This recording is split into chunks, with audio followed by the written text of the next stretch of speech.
Welcome back to the BTS Happy Hour podcast. I'm your host, Andrea. With me as always is Morgan. Hey, what's up? On Wednesday, September 15th, BTS announced an upcoming concert for October 24th called Permission to Dance on Stage. They revealed the event in a YouTube video, and the poster for the event indicates that this will air at 5:30 a.m. Eastern Time, which will be 2:30 a.m. Pacific for us. And the announcement from Big Hit says, "Wherever you are, that's where our stage will be. Join in and dance together. We don't need permission to dance." And they will provide more details on how to get online tickets later. So ever since Map of the Soul concerts were canceled, I was wondering what their next event would be for BTS. So now we see that this is their plan, is that they're doing an online concert. So I'm glad that they have something for the future and we have something to look forward to. I'm just wondering what the set list might be, because it seems like they've performed all of their current songs on the last couple of online concerts. So Map of the Soul one and Sowuzu, they've done all their recent songs. So I'm just not sure what they're gonna perform on this Permission to Dance concert, because this is the only thing that they haven't performed at a concert yet is Permission to Dance, as far as I know. Well, do you think they've been practicing routines for other songs? Yeah, they have talked about practicing choreography, and they've been at a stadium, the Seoul Stadium, recently. So I think they definitely have plans for big performances. We just don't know what exactly, and I'm sure they're very creative. They can figure out, a new spin on, even if it's previous songs. But yeah, it looks like October 24th, there isn't going to be new music released before then from BTS. So I don't think it's going to be different songs. It'll be songs that we know already. So speaking of new music, there is a Coldplay and BTS collaboration coming soon. On September 13th, both groups went to their social media to confirm a heavily rumored collaboration single called My Universe. Along with the announcement and launch of pre-ordering, they also unveiled the single's album art, which features a coded language illuminated in bright pink. And My Universe is set for release on September 24th. Korean media reported that Coldplay and BTS's My Universe is sung in both English and Korean. It is written and composed by Coldplay and BTS, produced by Max Martin. So I thought that was the really key part of this, is that it's produced by Max Martin, who is a huge producer.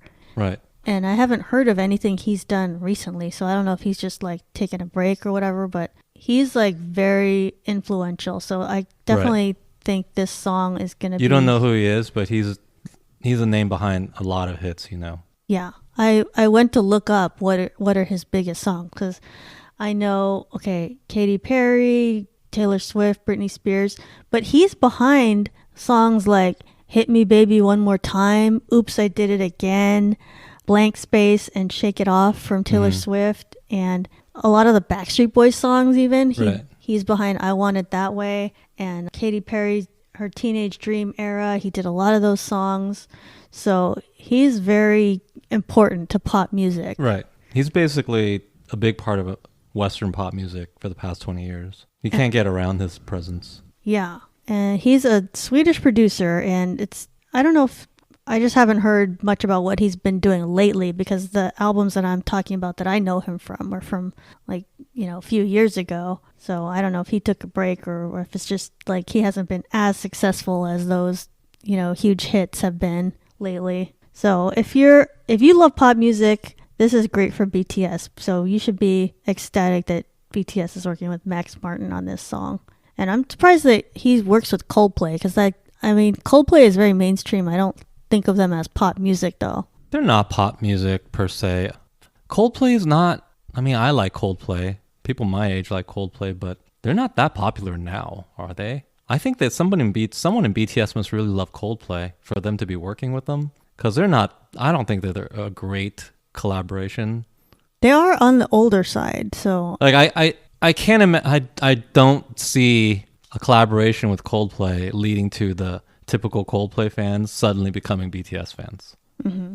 That's just my guess. Yeah, I wonder. Typical Coldplay fans are like 40. Yeah. 38, 37 to 40 or 50, you know? Yeah, they definitely are over 30, over Yeah. 40. It's not exactly what you would think, but you know, it could work. I think someone in BTS likes Coldplay. I don't blame them. I like Coldplay. They released a clip of this song on TikTok, so it's like 18 seconds that they've released, and it sounds like a very Coldplay type of song.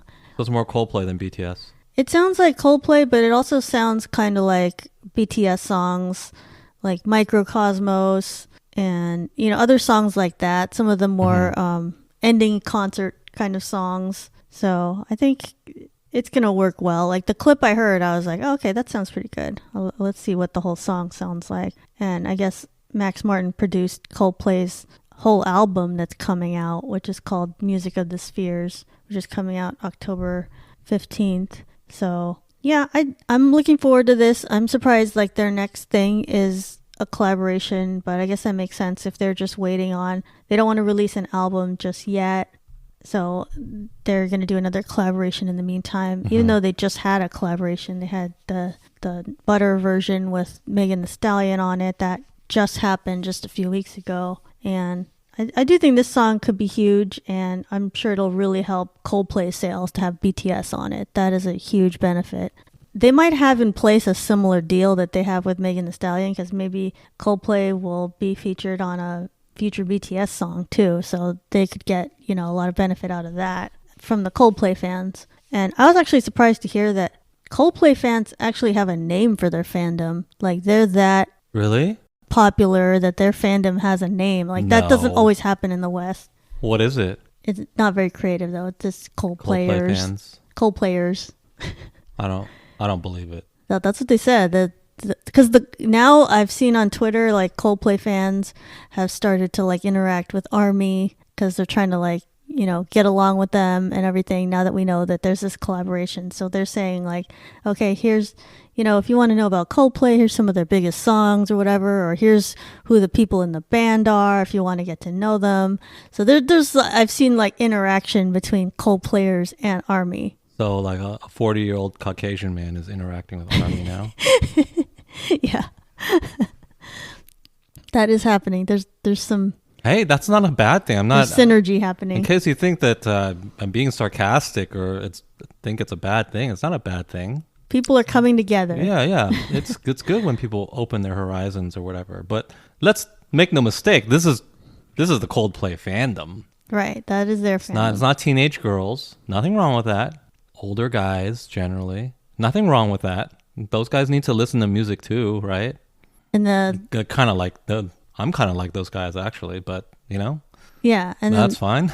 I mean, the BTS fandom is all ages, but I think I would say they technically, but we know that it skews younger in general. Maybe girls in their 20s or 30s, but mostly female. I would say is BTS fandom. So yeah, they're all interacting on Twitter and social media. They seem to have a kind of an alliance going, the Coldplayers and ARMY. So that's when somebody says something bad about BTS on Twitter, will it help amplify like attack posts and stuff like that? Yeah, I think they're not.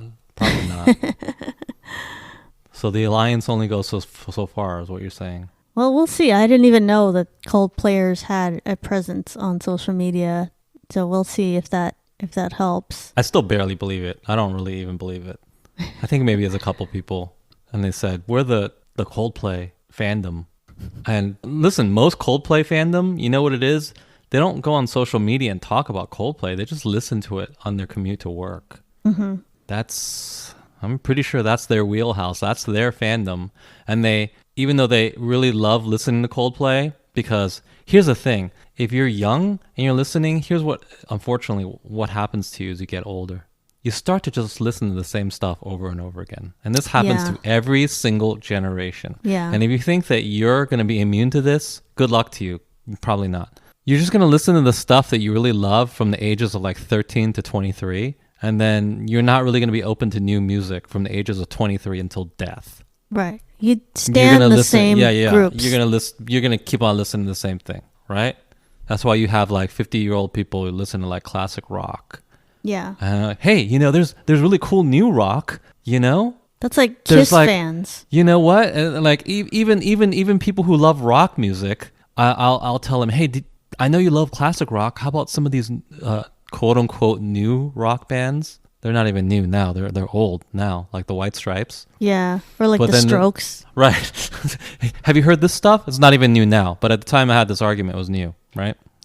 People said, are they really as good as Led Zeppelin or whatever? Like, yeah, they are. They don't even want to give them a chance. Right.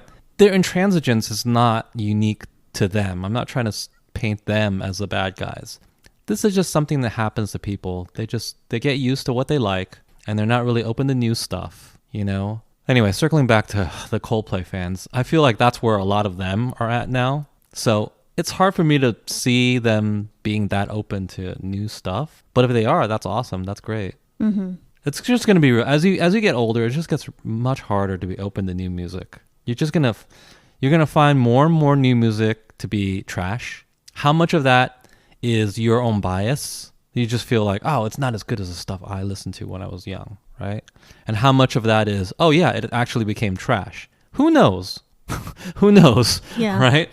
I would argue, hey, you don't know. I mean, maybe it has become trash. I would argue that rap music, for instance, is much worse than it used to be, but that's neither here nor there. So yeah, back to the point. It's odd that they have a Coldplay collaboration. Yeah, I wonder if we'll find out more behind the scenes, like who proposed this idea. Like, was it from? Well, who's a Coldplay fan? You know, from the BTS quotes. Who's talked about them the most? Well, from the members, I think it was V. But I don't know if they base everything on like, okay, who do the members want to work with? It's like, I'm sure Hybe has a system, like they reach out to people and see who responds back.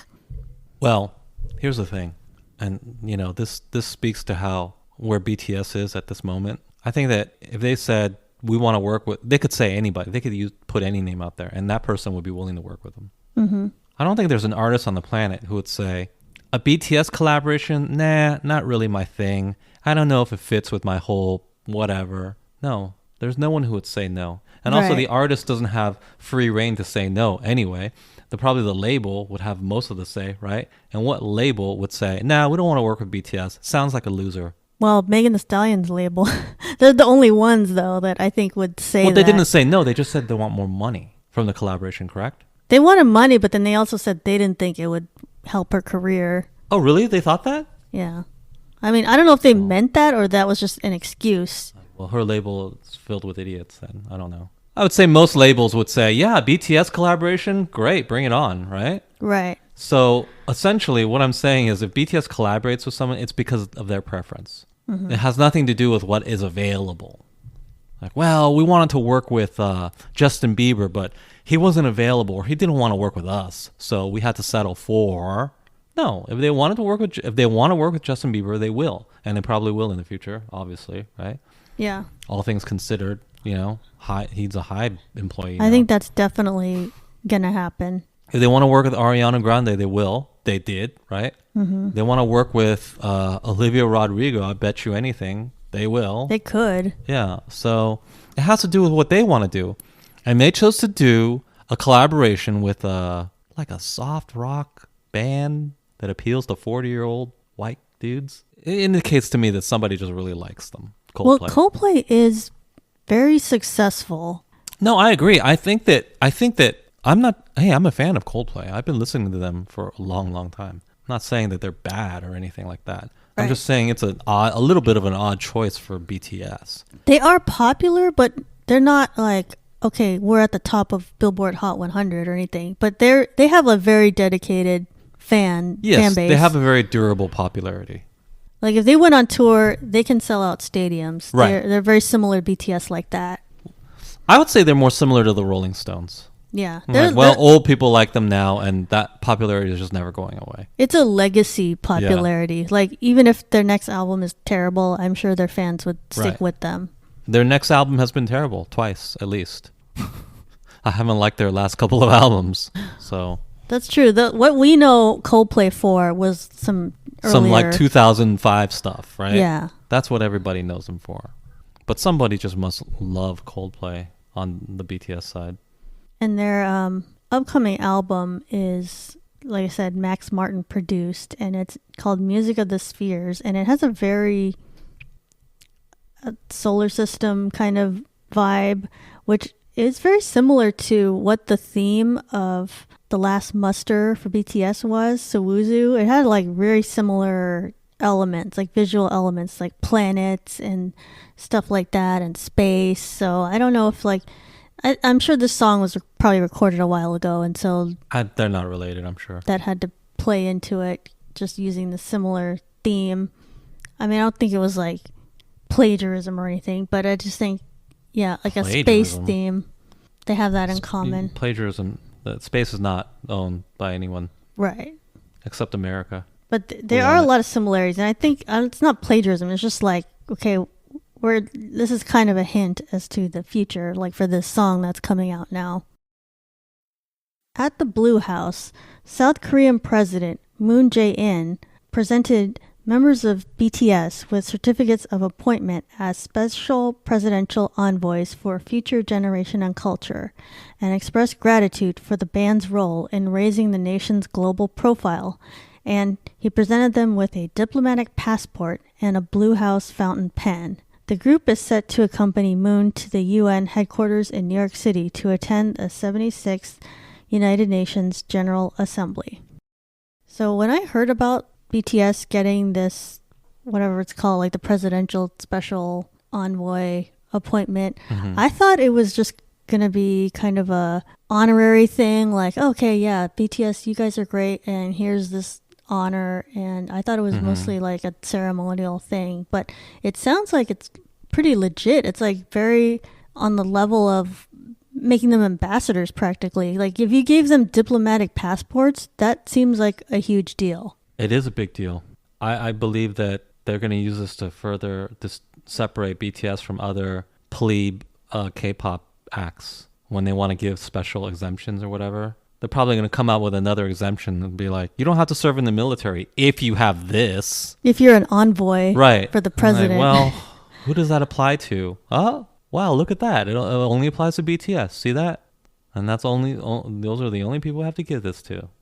Kind of sounds like they're setting that up. You know, I thought the same exact thing. I was like, okay, I didn't know this appointment was that serious, but it like goes beyond honorary. So I was like, okay, well, at the same time, how can you make your ambassadors serve in the military just as a regular people? Well, here's the thing. You know? Here's the argument that I would make if I were a lawyer, and which I almost was. But here's the argument I would make. It's like, well, you're an ambassador. Isn't that kind of like like civil service? Yeah, that like is, we could sort of count that as civil service for X amount of time. it's right? serving the country. And then all they have to do is just send them to some perfunctory BS functions or whatever. UN things. Yeah, like, well, you did something, and that was a thing, and that was work in your civil service capacity, right? You were representing South Korea. Right. Is it hey, that can substitute for your other type of civil service, which is just like sitting in a barrack somewhere doing nothing,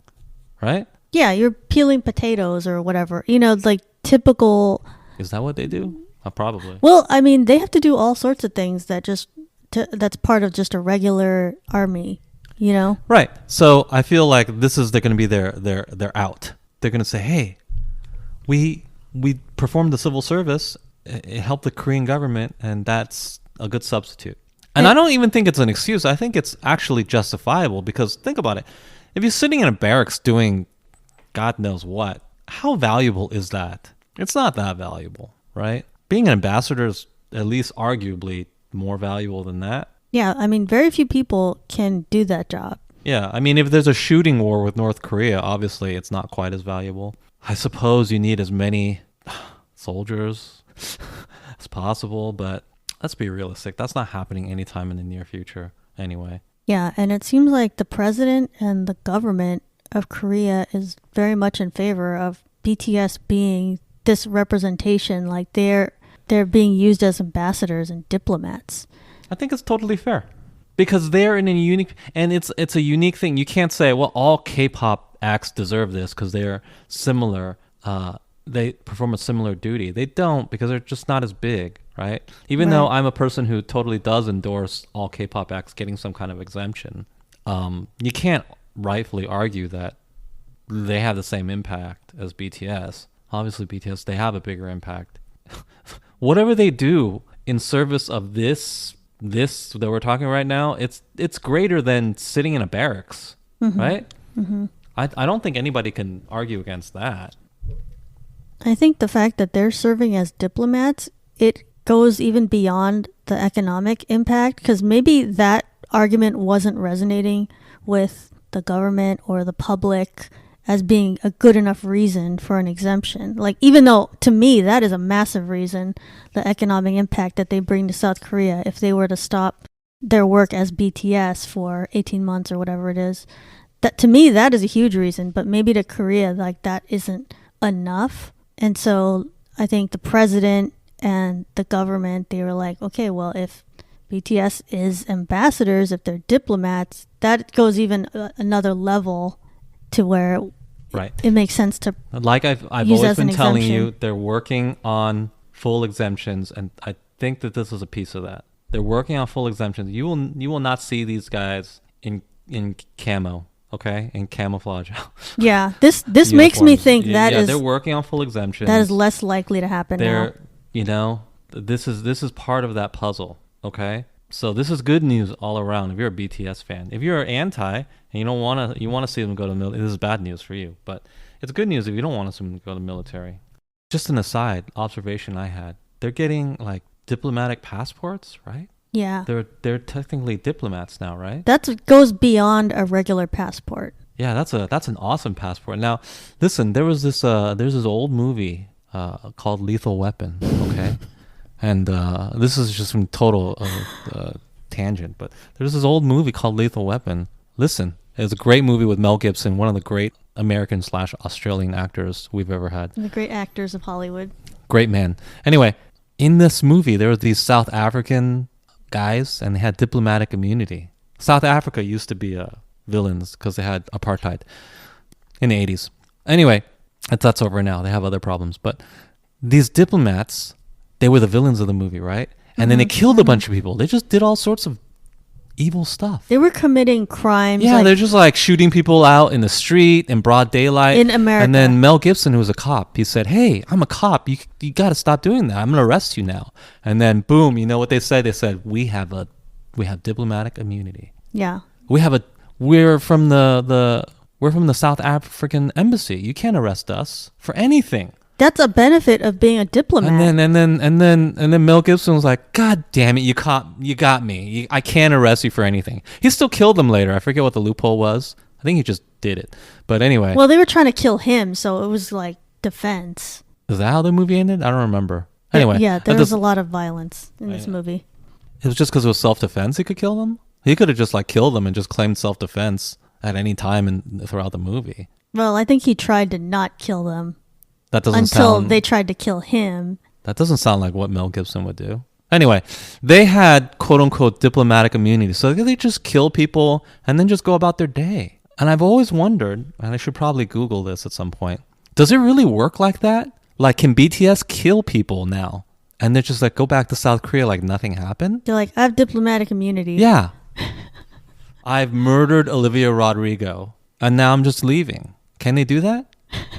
I don't think that's how it works. I think that's inaccurate. That's not really how it works, is it? It can't be. Well, I know they can get away with a lot of... They can get away with like parking tickets. A lot of things. But like murder, I think that at some point that the local authorities would draw the line and say, no, this is not acceptable.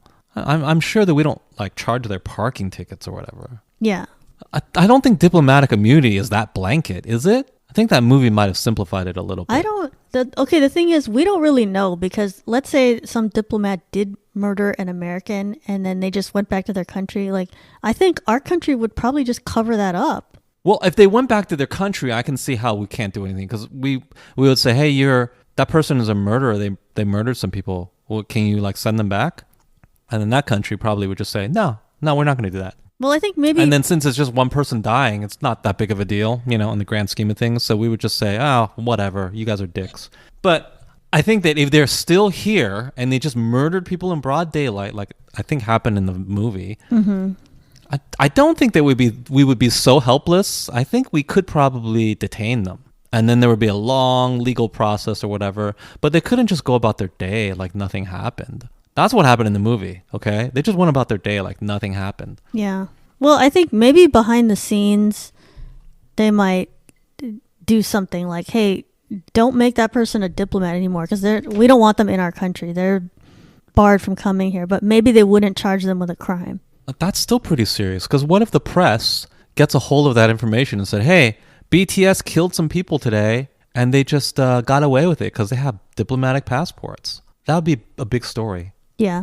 And if we just let them, I'm not saying that they're going to do this or anything, but just if we let them just go away or whatever, then that would be a huge black eye. That would be a huge story. But they wouldn't let that happen. The thing is, diplomatic immunity is very powerful, and we don't know if anyone's ever like tested that and done some huge crime. Well, they did it in a Lethal Weapon. I don't know how accurate that movie is, though. Yeah, we don't know. Come to think of it, that's one of the things I always assumed it was true, and I think maybe Hollywood just lied to me. You know, I thought it was true, and I thought of this movie too. It doesn't seem reasonable. It doesn't seem reasonable, though. I mean, think about it. You can just go kill somebody. It's like, oh, I have a diplomatic passport, bro. I'm just gonna like run over people like on the street. I'm just gonna run over 20 people on the street and drive back to the embassy. You can't do that. Come on. Of course, our cops are gonna come to the embassy and say, you just ran over 20 people. They're dead now. You're coming with us. Maybe you can't say, oh, I'm at the embassy. You can't touch me. Nah. Maybe not murder, but I bet you anything. There's been diplomats who have been accused of rape and stuff like that, and that's been covered up. Yeah. Anything that can be sort of covered up, I could see that. But like, if you can't murder people in broad daylight, come on. With witnesses. And then just flash your diplomatic passport and it's like, yay, get out of jail free card. Actually, not even get out of jail free. Like, you don't have to go to jail in the first place. That's way better than a get out of jail free card, right? Circling back, is that what BTS has now? They have diplomatic passports. So they are able to... Yeah, so they're no different than the diplomats at the South Korean embassy, right? Yeah, same thing. So that means not only, criminal stuff maybe gets totally swept under the rug, but also they can go to countries and not have a visa ahead of time. They can just show up like over 100 countries. And I've heard already South Korea is one of the best passports to have in the world because of the access you have to so many other countries. So that is a really huge deal that they're important. They can like go anywhere at any time. Although I don't think they can use this for like concert touring or anything. They can't just have like... No, the reason why they can't for that is because like more people have to... A lot of people have to travel for a concert. Right. Their whole crew, their staff, everybody has to travel. But if they have to go anywhere that's diplomat related, they can go immediately and have like very minimal issues having to travel. Yeah. And can they just commit crimes and get away with it? That's amazing. Yeah, and I think the U.S. is the only country where that even like maybe would be an issue. Like I bet you other countries are just like, okay, whatever, commit crimes, we'll cover it up. I don't know that that's true. There's a lot of countries. I wouldn't assume that. But that. other countries don't have as much of a media that will cover. Well, I bet you, maybe in Russia. I don't know. This is all speculation. Maybe in Russia you could just do whatever, and then if Putin likes you, then he would just be like, it's cool. You just killed a couple Russians, no big deal. And you could just tell the newspapers like, hey, don't publish anything about this incident. And if he was really upset, South Korea could just say, hey, can we give you something like in exchange, like some kind of trade deal? I know we killed like a bunch of Russians yesterday, but whatever. And then Putin would just say, yeah, okay, that's fine. That makes up for it. Right? I don't know how things work. They probably work close to how I speculate they work, though. Yeah, I wonder if the BTS members know how much they've been given, like this with this diplomatic immunity. Yeah. Are they thinking about that? Yeah. Obviously, murder's probably wrong, but I'm just saying, I mean, maybe they could. There's someone they really don't like in this country. I don't know. If we can believe a Hollywood movie, they might have the ability to do that. Yeah, but watch Lethal Weapon 2. You'll see what we're talking about.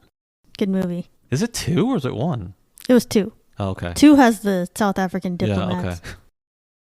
The MTV VMAs took place on September 12th and BTS took home 3 awards. They won Group of the Year, Song of the Summer with Butter, and Best K-Pop, also with Butter. And the group has won Group of the Year and Best K-Pop awards for 3 consecutive years. They did not attend the show due to COVID-19 concerns, but they thanked MTV and ARMY for their awards through video messages. So the VMAs took place, and I thought that, well, people thought, oh, maybe BTS is going to perform remote because they can't go there in person because they have to do this UN thing, which is like later in the week. And then you can't do diplomatic stuff on the same trip as, personal stuff. So, and I guess COVID is also a reason why they can't be at the VMAs. They're too busy to go to that. And at this point, I kind of feel like they're beyond VMA level of like, oh, we got to show up and promote this. That it's not really like if you're diplomats, like, okay, how do you go to a VMAs like a couple days before? That doesn't seem to match up to me. And hold on, they're not diplomats. They have diplomatic passports. I think also part of it is they realize like maybe the VMAs are not worth their time because how they rigged the show, and it's like, okay, we knew all along that that's how it was. Like, MTV can award whoever they want, but it's like they made it like way more obvious this year. And I just think like, okay, BTS wants to go to shows where they'll win stuff, and then they know that the VMAs are just whoever MTV wants. They know. Whereas like the Korean award shows and like maybe even the Grammys, it's like, okay, it's based on a real vote. Like people voted and then that's who won. Whereas MTV, it's like they have language in there that says like, okay, even if you got a fan voted award, they can change it essentially. So I think maybe BTS realized, okay, we can't make it because of time conflicts, but also it's not really worth our time, this award show. And I agree that the VMAs, they seem a lot less important these days. Like it used to be, oh, the hottest pop acts are there and everybody shows up and it's like a wild party and stuff like that. And then now it just seems like, okay, not everybody goes to it. And the ones that do go, well, they're the few that win awards. No one cares about the VMAs. Who cares about them? It used to be edgier though. Like it used to be, oh, something crazy is going to happen. And it's something crazy did happen this year, but something crazy and disgusting. I think we all know what I'm talking about, right? Madonna.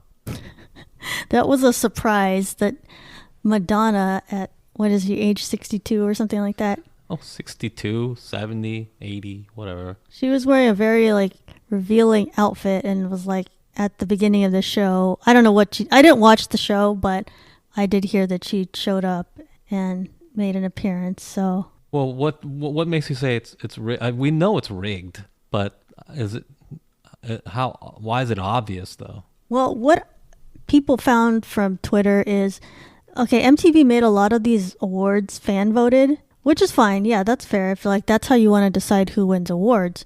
But most of the awards that BTS was up for were fan voted, and we know that BTS ARMY is very strong, and then they will vote for every award there is. They will vote numerous times. They're very prominent on social media. So if there's a fan voted award that BTS is up for, then if BTS doesn't win, that seems very suspicious to me. And which one did they not win?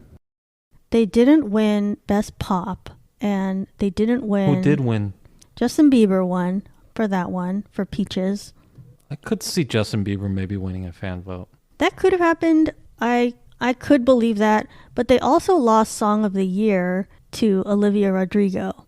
And that one is not very believable because, okay, BTS won Song of the Summer, which is a different category. That one was fan voted, and it was bracketed style voting.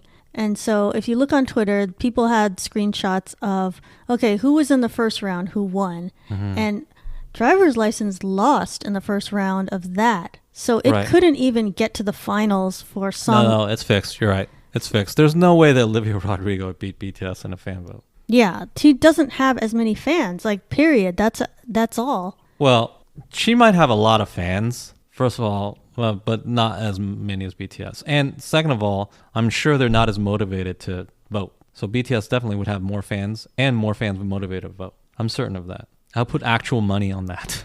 Okay, so yeah, they're paid. They just gave it to her because she's the person that's being pushed right now. She's the industry plant right now. Right.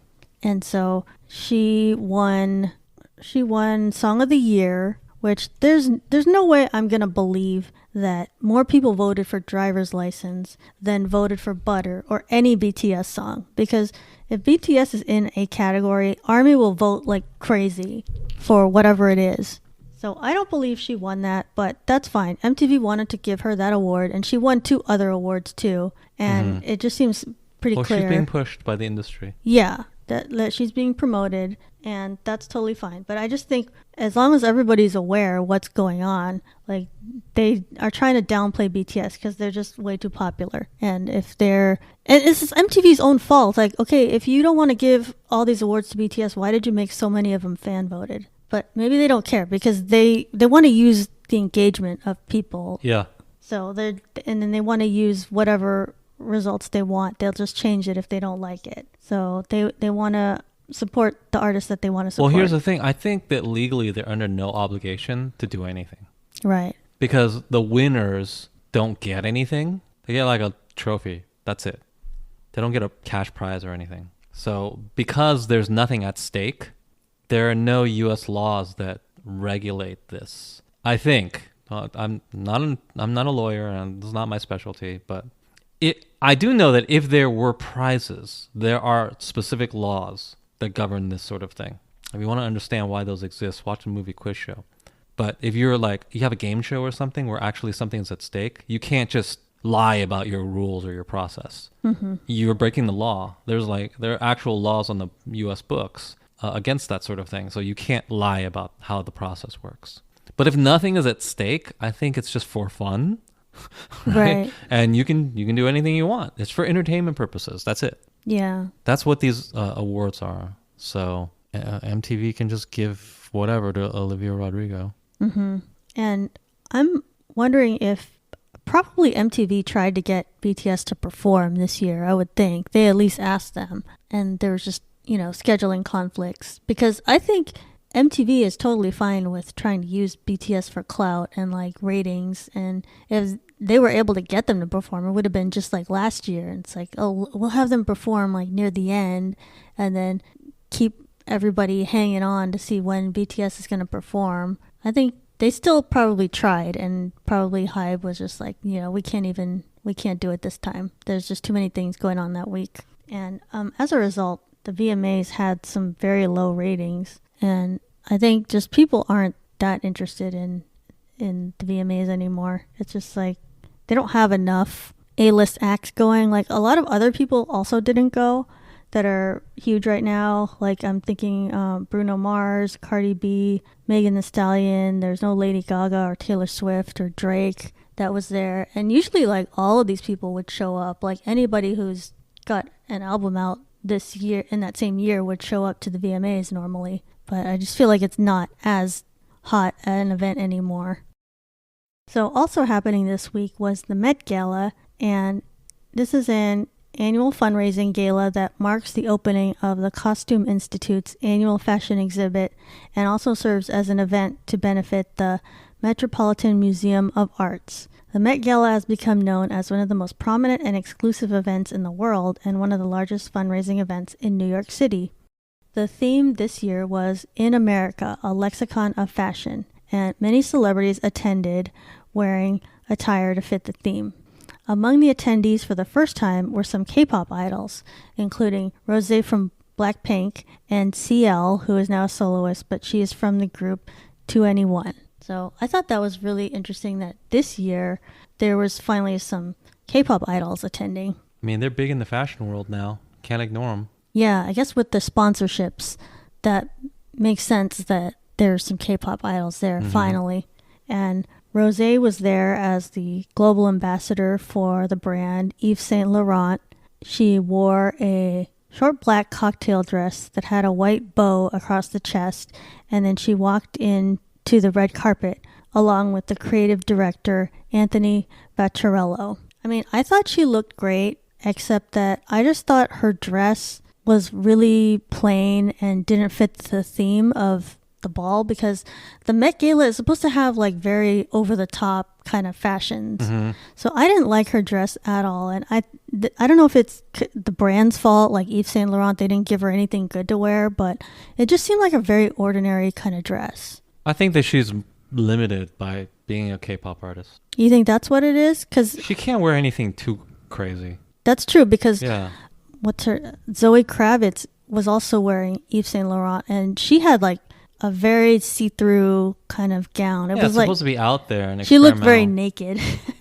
You know, I didn't like a lot of the stuff. We won't talk about a lot of the stuff there because it's too political, but I hated most of the stuff that's there. And I actually pay attention to what people wear there, because it's sort of the avant-garde of fashion, right? That's where people can show off what they're thinking about, and that trickles down to the rest of us as far as what we're going to wear, right? Yeah, I agree. I thought it was just a dress. It was plain. But it's great that she was there. That's good, representing K-pop. Only person that I liked, only outfit that I liked there was Kim Kardashian. Oh, you like the completely head to toe black? Yeah, she just wore like a skin tight black, covered her face. What do you think she was trying to say with that? Oh, the article said it has to do with Kanye West's album. Yeah, because he was having clothing where like his head was covered in black. So I remember seeing that. Yeah. Related to his album. So that's fine, but it just looked very striking and interesting. But I thought she was trying to make a point about her silhouette being something very... I don't even care what her point was. It just looked interesting. It just looked interesting, very fashion forward, you know? Yeah. So I appreciated it. And it looked like maybe something you'd see in a very futuristic film or something. Yeah. So I like that look. That's about it. CL's outfit... also terrible. Honestly, it looked like she was wearing a diaper. It doesn't look good. Why is that thing white? It's not a good idea. I really didn't like her look either. I could see what they were trying to do. Her designer was Alexander Wang, and the purpose of it was trying to look like a hanbok, but it was in denim, so that made it American theme. And I feel like, okay, American, there's like so much more to it than just denim. Can you like be a little more creative? Well, it wasn't the denim was the problem. It's the choice of the white. It looked like a diaper. It didn't look good. I think that would have worked if it was like... I think it should have been a different color. They put a different color, or like sequins or crystals or something to make it not look just plain white. Then I would have understood like what they were trying to achieve there. But yeah, it looked too much like a diaper, like people said, and it just really didn't work for me. So I'm sad like CL had a terrible outfit on and that Rosé looked really boring. So I wish like there was better representation for K-pop idols, because they have some of the most beautiful people in the world, and then you're giving them these terrible fashions at the Met Gala, and it's like, okay, this is not doing them justice. And I also didn't like that Rosé had to walk in there with the creative director of YSL. Like, okay, why do we need to look at that guy? Why can't she pose on the red carpet by herself? That annoyed me, because like, I don't want to look at that guy. That's some random guy. And maybe he's the guest. She's the guest of him, though. Yeah, but everybody there is the guest of somebody. Like anyone who was there as a musician or an actress, you're the guest of somebody. But it's like, okay, she was the only one that I saw that had to pose with someone from the brand. It's like, okay, what is this guy trying to do? Is he trying to like get clout? And it's like, I'm in all the pictures with Rosé. It's like, you need to make a name for yourself. If you're some designer, you need to like get famous on your own and not have to be like plastered Rosé's side, you know? Something was very annoying to me about that, because like he didn't let her have a moment on her own. And he almost made it look like, oh yeah, this is my girlfriend or something. Like he thought maybe people would think that. And then I read later, it's like, okay, this guy is like married and stuff. It's like, okay, so then what was the point? I don't know. It seemed like that guy wanted a lot of attention. So that bothered me. But anyway, I think, yeah, YSL kind of failed with how they used Rosé, and the designer that dressed CL, they didn't do well either, because there's like so many other people. Like I think most of the people there failed the theme of American, but some people did look good. And like if you look at Billie Eilish, like I thought she looked amazing. Like, that's the best she's ever looked, probably. She had a very, like, huge gown, and she was trying to look like, I thought she was trying to look like Marilyn Monroe. Like, it was very old Hollywood looking, and I was like, okay, yeah, I guess that makes sense. That's Hollywood. That's yeah, but that's America. A low bar compared to her older looks, isn't it? Mm-hmm. It's a low bar. But at least she was able to look. She's looked terrible for most of her career, so it's not hard to look better than she's ever looked. But I think she had a very fitting gown, and her whole look, it fit the theme, and there was like tons of pictures taken of her. So I think she got a lot of attention, and it was deserved. So I don't know why that couldn't happen for Rosé or CL, because they're even more attractive than Billie Eilish, and I just think whoever was styling them totally failed, and they could have been a huge moment. They're not as big, obviously, though, star-wise. So you think it has to do with the stature of course it the does. person? Of course that matters. Of course it matters. I think part of it was a limitation of the K-pop. They're not going to let you look crazy. That's true. Right? They're not going to let you wear what Kim Kardashian wore or Megan Fox. Yeah, that's true. But I do think they accomplished something being the first K-pop idols there. I just wish their look was a little bit better. Hopefully next time it'll be like more K-pop artists. Yeah, and there was a lot of talk about, maybe BTS will go, and clearly they didn't go. They had too many time conflicts, but maybe this is something they can go to next time, since they have a brand too. They're supposed to be representing Louis Vuitton, and I mean, I don't know if men can do anything that crazy with fashion though at the Met Gala. They can, but probably BTS won't. Again, they're restricted by their culture. They said the next theme is still going to be the same theme, I guess, because it's like too soon to change it. It's still going to be American fashion is the next theme. So I guess we'll see if Louis Vuitton can do anything special for BTS with that.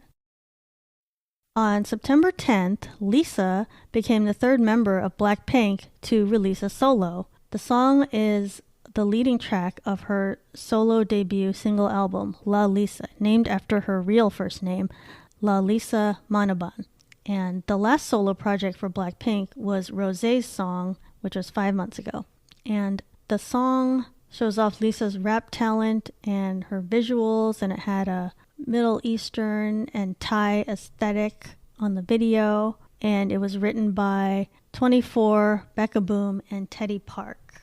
And when they released the title of her song, I was like, oh, it's just her name? That isn't very creative. But I think that even though Blackpink has been very uncreative with like a lot of their naming of things, like the album, the show, and stuff like that, even though this was just named her name, Lalisa, I think it is appropriate for a solo project, because if you want your first song out there, I think it really helps your brand if it's just your name. And I think the song, I liked the song. I thought it was really a catchy song for the chorus, and I liked it. I think it's a good first solo song to have out there, and it's easy to remember. And I think it did seem like a very Teddy Park and Becca Boom kind of song, but that's their style. That's Blackpink.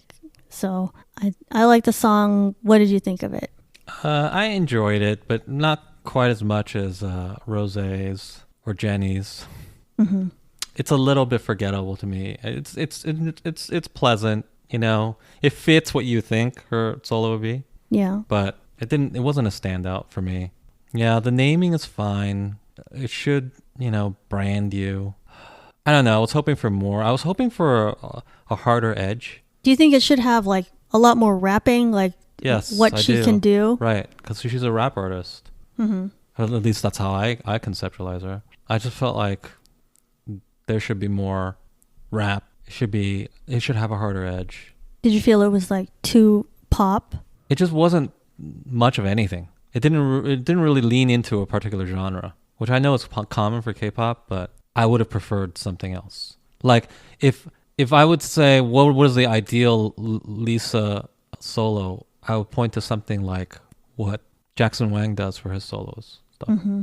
Right? Jackson Wang has like some very just straight up hip hop stuff. Yeah. Like if you watch like watch the video for Titanic, I think that would fit into just like a very direct hip hop offering, whereas she just did this sort of amalgam of stuff. It's typical of K-pop. But when Jackson Wang does his solo stuff, he doesn't seem that beholden to what K-pop wants to do, because he doesn't have to be. He can just do what he wants to do, right? Mm-hmm. So he'll often do stuff that is very it's a hip hop song. Right. And I feel like she could have done that. I do think that Teddy Park and Becca Boom kind of kept it still being like a Blackpink song and not so much a Lisa song. Like they made it just hip hop but not totally all the way to the rap level. Cause like when BTS, the rap line, they have a song by themselves, there's a lot of rap in that song. Like the whole song is rap pretty much. Mm-hmm. Like this could have been like that, because if she's a rapper, then she should be rapping like most of the time. But yeah. And in fairness, is she really a rapper? Production, it's just what they told her to be, right? Right. I don't think she grew up thinking, I'm a rapper. That's my dream, to be a rapper. It was her dream to be a K-pop artist. And when she got in Blackpink, they said, you're the rapper. Mm-hmm. And she's good at it, so people think of her as a rapper, but maybe she doesn't really necessarily envision herself that way, in fairness, right? She probably thinks that she's more all around than just a rapper. But that's not how I view her now, so that's what I would like to see. Mm-hmm. Well, that's why I thought the B-side could have been something that's more singing, but then they tried to make that also a rap song, like a hip-hop song. So I thought, because I think Lisa is a good singer too, but I don't think they really, they didn't really show that in this solo or the B-side. But I thought they could have, like in the second song, like it could have been like a slower song or, something where she sings. Because I think, like you said, she has like all-rounder kind of talent, not just rap. And I just felt like, okay, Money, I didn't like it that much. The song is okay. It's just like, okay, I don't think of Lisa as like being all about money. It's like, oh, dollars falling around me and dollars on my ass. Like, okay, I don't really think she talks like that. Like they made it sound like she's a stripper or she's like all about money, like like American hip hop people are. And she had input in her songs, like she said, oh, can I have more of a Thai influence? And they incorporated that, but then like that seems like the only part of it that it has a Lisa touch on it. But otherwise it just seems like Blackpink songs that Teddy Park and Becca Boom created, and so they kept her more within Blackpink than Lisa. Well, I mean, this is a common thing in K-pop, which you just have to be at peace with, and it's that they're often very inauthentic. That's not a criticism. It's just what it is. They mimic a lot of parts of Western music sometimes. Yeah, and they just adopt it as their own. So they'll have a song where they're talking about stripping or whatever. It's like, have you even been in a strip club? No, probably. I would guess not, right? Right. But they're just good at mimicking this sort of stuff, and there's no sense that this is on their part that this is inauthentic or that this doesn't play well. It's just a product. Almost like acting. Like when you're in a movie and you play a character, nobody says, "Hey, you're not really that character. How fake." Like, what are you talking about? I'm acting. Of course it's fake. There's no sense that this is inauthentic or is just wrong. Yeah, I think they just feel like this is an aesthetic, and Lisa is gonna promote that aesthetic. Right. Rapping about strip clubs and dollar bills is just a genre, and now I'm performing this genre. That's it, right? And that's fair enough, but it can feel a little off for Western audiences because we do expect a certain amount of authenticity from our artists, and when you see like well-behaved Koreans sing these sorts of lyrics and do these types of songs, there is kind of like a cognitive dissonance. It just feels off, right? Like there was a part in, this is a segue, but Girls Planet 99 where like there was a dance battle and all the like several of the girls were just like twerking on stage. Like, is this something that Koreans really do? Like, no, they see it happening in Western media, and then they just say, well, I can mimic that. I can mimic it perfectly, and then they do it, right? Right. Like, this is what's needed in this They're not moment. like, the implication is that I'm a stripper at a club, and this is a very sexual thing. They probably have some vague awareness that that's the case, but that's not what's important, and they're not presenting them. They're not saying, hey, I'm like a stripper now, guys. Of course, that's not what they're saying. They're just playing a role. They're just mimicking. And it feels kind of odd because it's like a 18-year-old a Korean girl doing it, right? Right. I think overall, this solo is doing well internationally. I think a lot of people like it and they like Lisa. But I did see on Reddit, there's a lot of black K-pop fans that are just like really coming at Lisa with negativity. Like they don't like how she raps, like she's using black voice, black scent or whatever, and they don't like the inauthenticity. Like they know, oh, she's not this like hardcore person, and she's Right. Okay. That's fine, but so she's using what, a black scent? Is that a thing? I just heard that now. What is that? yeah, She's just rapping the way other people rap. Do you ever notice that when British people sing American songs, they sound American? yeah. That's You know true. why? Like Ed Sheeran. Because it was written by, like, they sing a lot of songs that are written by American artists and sung by American artists. And so British people are very adept at singing their songs like Americans. And in fact, very few British people, even for the songs they write, pop songs, whatnot, very few of them sing a song in a British accent. You know, you ever notice that? Yeah, you don't It's hear that. sung in an American accent because rock and roll is American. Lots of pop music is American, right? And they just do. Nobody's forcing them. I think theoretically they could sing a song in a British accent just fine, right? But they don't. Do we accuse them of stealing? Does anyone get upset? Is my point. Nobody gets upset, right? No. So, yeah, so big deal. And this genre, let's be honest, there's a lot of black people rapping, and so of course Lisa is going to pick up on those things, right?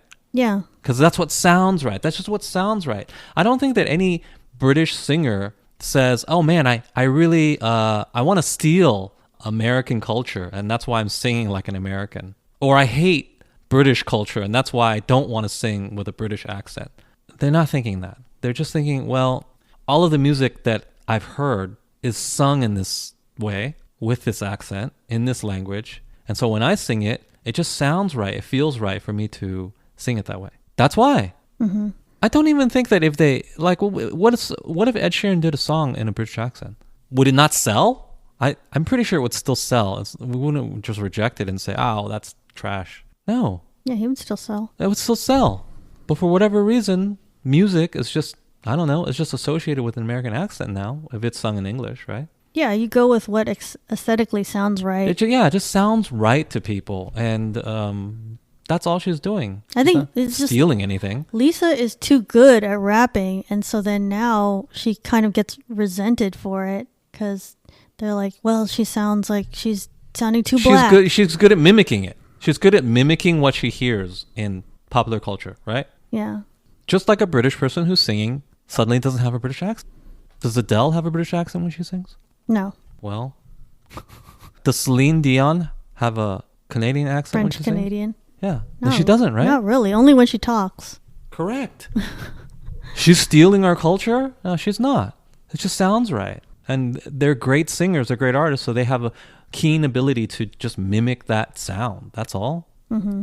Yeah, I do think Lisa gets a lot of flack for like her rap and how she sounds, and I think it's a little unfair because that is the industry. That's like what rapping is supposed to sound like. Right. Yeah, I think that there's a certain portion of the audience that's going to criticize her no matter what, but I think otherwise it was like generally popular, her solo, and I think people really liked her look, and I think it was pretty successful. It feels like it wasn't promoted that much though, like YG, it seems like they promoted Jennie a lot more, and Rose even, because she was performing at music shows. I don't think I saw that Lisa was competing in music shows, so it does seem like there's a little bit less promotion. So I don't know, maybe they're not looking for equality. Thank you to our guest Morgan. You can find BTS Happy Hour on Amazon Music, Spotify, Apple Podcasts, and many other podcast platforms. New episodes weekly. If you like the show, please take a moment to rate, review, and subscribe. Follow BTS Happy Hour on Twitter, Instagram, Facebook, and Weverse. You can also go to the website at btshappyhour.com. Subscribe to our YouTube channel for additional content. Until next time, this has been the BTS Happy Hour. Thanks for listening, and remember, make every hour a happy one.